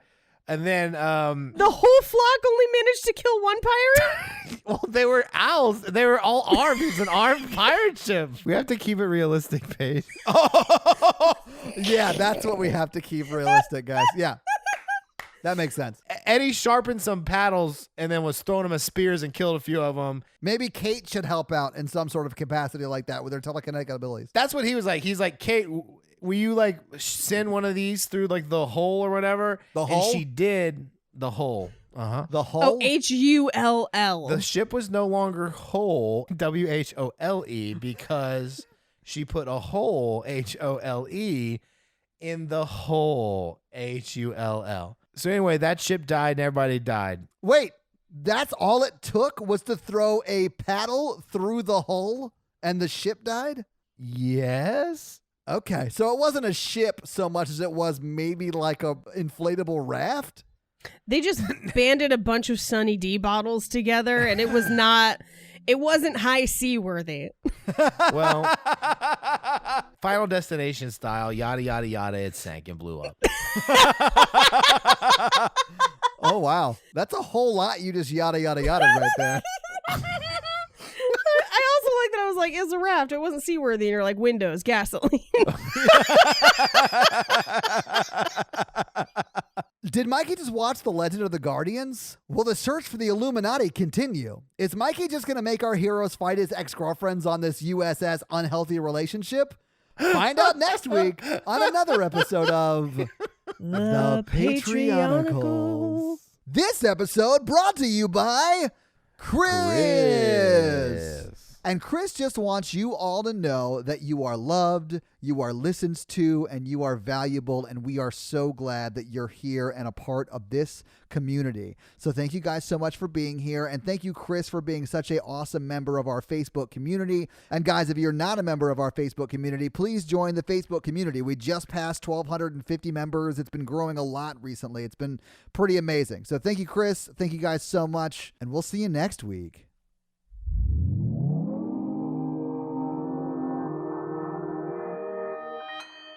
Consequence Podcast Network.